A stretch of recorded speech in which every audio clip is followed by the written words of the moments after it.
At a very young age, Donovan Mitchell has proven himself to be a household name in the NBA. He's shown his ability to put up big-time numbers in big-time situations, and he's become a player that the Utah Jazz are going to build their future around. In this video, we're going to break down what exactly makes him so difficult to stop, and we're going to break down why the future isn't just bright for him, but also for the Utah Jazz and the NBA as a whole. Let's get into it.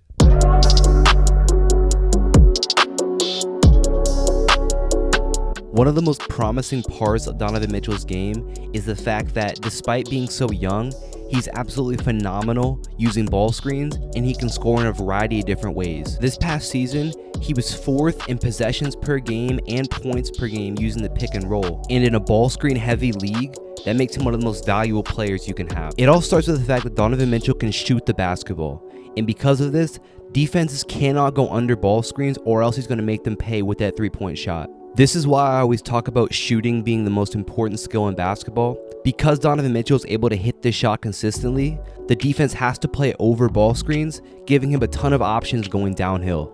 Even going over the ball screen, if you get caught, Donovan Mitchell is quick enough with his shot that he can hit that three as well, which completely changes the way that the defender has to play him. His shot-making ability alone is difficult to stop, but then when you add in the fact that he's one of the best athletes in the NBA, trying to contain him becomes a nightmare for any defense.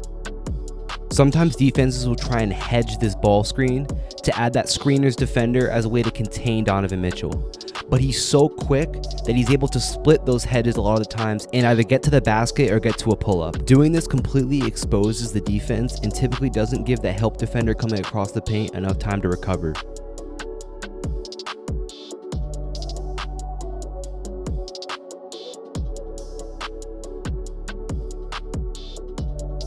The coverage that Donovan sees a lot coming off of ball screens is this drop coverage, where essentially the screener's man is going to drop into the paint to be able to help off of Donovan Mitchell and ideally be able to take him away from scoring at the basket. But he's really good at attacking this drop coverage in a couple of different ways. It's a very simple read for Donovan as well. When he comes around this screen, if he sees that drop defender is hanging at the free throw line to try and take away that mid-range jump shot, he's going to use his athleticism to blow by that defender.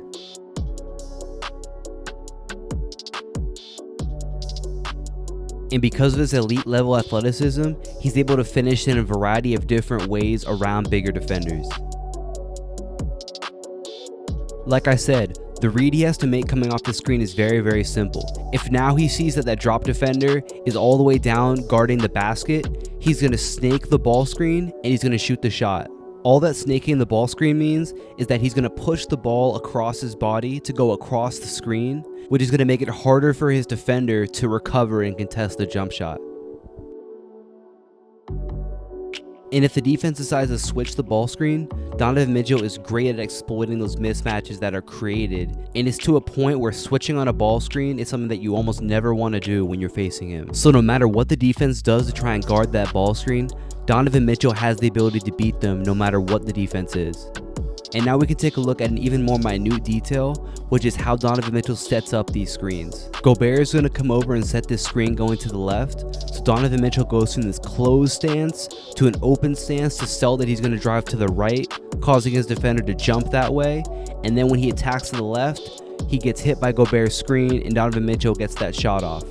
This clip right here shows us Donovan Mitchell's elite basketball IQ, as well as his extremely mature understanding of how to move defenders to create ideal angles. By Donovan Mitchell pointing right here, it's almost as if he's telling Rudy Gobert to switch the side he's screening on.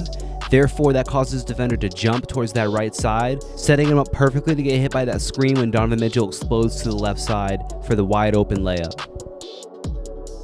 Having elite level quickness is one thing, but understanding when and how to use it is what allows him to really dominate in these one-on-one situations. After this switch, this little look off that Donovan Mitchell gives right here freezes that defender and allows him to explode forward and beat him and get to the rim. In this clip right here, you can see his ability to go from a start to a stop to an explosive start again is all he needs to be able to use that quickness to beat his guy. Let's talk about one of Donovan Mitchell's go-tos right here, which is the snatch between dribble. This is something he goes to often because it allows him to really use his quickness to get his defender to move downhill, and then he's able to stop on a dime with his snatch between and get his shot off. Part of the reason Donovan Mitchell is such a great athlete is because of his ability to get his hips really, really low on these stops. Donovan Mitchell gets Jamal Murray going with this explosive drive downhill. Then he's able to get low and drop his hips as he pulls the ball between his legs, which creates a little bit of separation and allows him to rise up into a shot. And really the icing on the cake with all of this stuff is that he's able to hit very, very tough shots consistently. This step back is a great example of that. He starts off coming off of the screen, slow, raised up, then he explodes forward with one dribble to get his defender on his heels, then he goes into that step back and is able to hit that shot. Being able to change directions going at a speed like this is very, very difficult, but that's why he's one of the hardest players in the league to guard. Another shot he likes to take is this between the legs hesitation going to his strong hands, where he's going to dip his shoulder to sell the drive. This is one of the toughest shots in basketball to hit, especially going to your strong hands, and a lot of times because of this he's going to catch defenders with their hands down and he's able to knock it down. And right here he really sells it with that wide hesitation dribble, keeps his defender's hands down, rises up, hits that shot right over him. If you guys like this video, make sure you check the link in my description to get my free elite perimeter scorer workout, where we're going to target a lot of the skills that you need to develop if you want to be a great scorer from the perimeter. Go ahead and check it out. It's completely free. I'll send it right to you. If you guys like this, make sure you drop a like and subscribe and leave a comment for what you want to see next. That's it, guys. Peace.